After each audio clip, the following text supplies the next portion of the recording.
नमस्कार, बहुत स्वागत है आपका। मैं हूं रेनू। जैसा कि आप देख पा रहे हैं कि एमपी का बजट पेश हो चुका है। वित्त मंत्री जगदीश देवड़ा ने बजट पेश किया है, जहां पर कई सारी जो रियायतें हैं वो आम जन को मिल रही हैं, कई सारे लाभ मिलने वाले हैं, जिसमें सबसे महत्वपूर्ण है लाडली बहना योजना के लिए 7,000 करोड़ का बजट रखा गया है और लाडली लक्ष्मी योजना के लिए 929 करोड़ रुपए।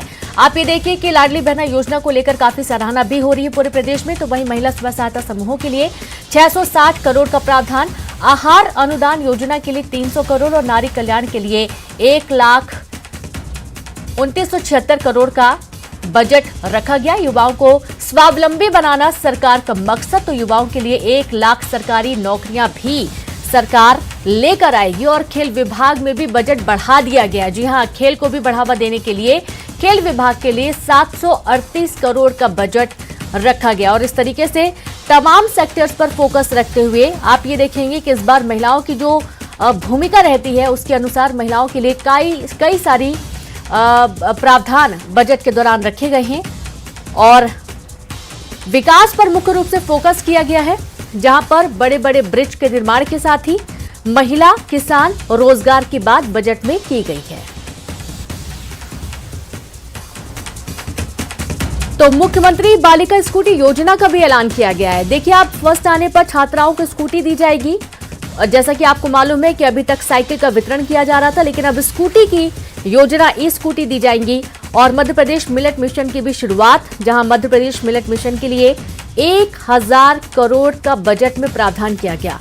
मिलेट मिशन के लिए इसलिए भी जरूरी है क्योंकि जो मिलेट योजना है, जो आहार है, वो काफी स्वास्थ्य के लिए अच्छा होता है और उसको बढ़ावा देने के लिए इस पर भी 1,000 करोड़ का निवेश सरकार करने की तैयारी में है। युवाओं के लिए 1 लाख सरकारी नौकरी सरकार लेकर आएगी।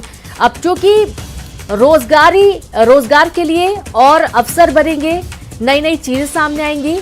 सरकारी नौकरियों के साथ साथ अन्य भी रोजगार की बढ़ावा देने के लिए काम सरकार करेगी।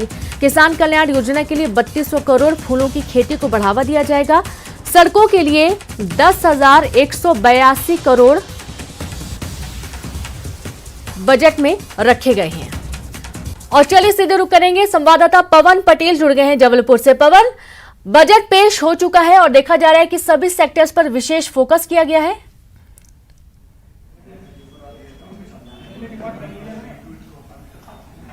जी बिल्कुल रेनू, आज का जो बजट है ये काफ़ी हद तक देखा जाए तो इंफ्रास्ट्रक्चर और मध्य प्रदेश के डेवलपमेंट को लेकर है, लेकिन कई चीज़ें ऐसी हैं जो नई भी देखने को मिली हैं। जैसे बालिका ई स्कूटी की बात करें, 1 लाख रोजगार देने की बात करें, तो ये तमाम ऐसी चीज़ें हैं जो आम लोगों से जुड़ी हुई हैं। हम इस वक्त चैम्बर ऑफ कॉमर्स में मौजूद हैं, जहाँ हमारे साथ में तमाम प्रतिनिधि भी मौजूद हैं। उनसे जानेंगे कि इस बजट को लेकर वो क्या सोचते हैं कि ये कितना लाभकारी बजट है हम लोगों के लिए।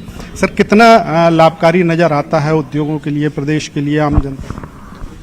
निश्चित ही हम लोगों को काफ़ी उम्मीद थी कि ये चुनावी बजट है तो इसमें हम व्यापारियों को लेके, उद्योगों को लेके कोई राहत की बात की जाएगी। इस तरीके से किसी भी राहत की बात इस बजट में की नहीं गई है। प्रोफेशनल टैक्स को लेके हम लोग अनुरोध कर चुके हैं सरकार को कि ये प्रोफेशनल टैक्स समाप्त किया जाए। जब हम पर जीएसटी लग रहा है तो इस तरीके का टैक्स न लगा जाए।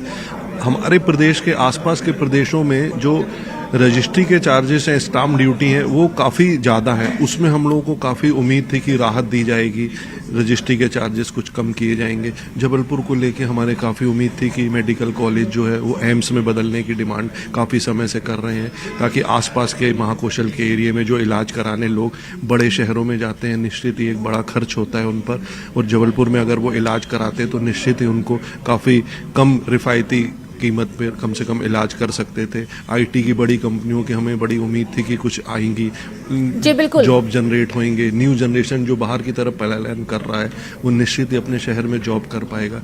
इस तरीके पॉजिटिव क्या लगता है बजट में? कुछ पॉजिटिव जो है वो जो गरीब वर्ग है उनको लुभावना वाला बजट है, उनके लिए है। और जो लाडली योजना उन्होंने लागू की है उस पर उन्होंने देंगे हर महीने। जो महिलाओं के लिए, कृषियों को उस खुश करने के लिए उन्होंने।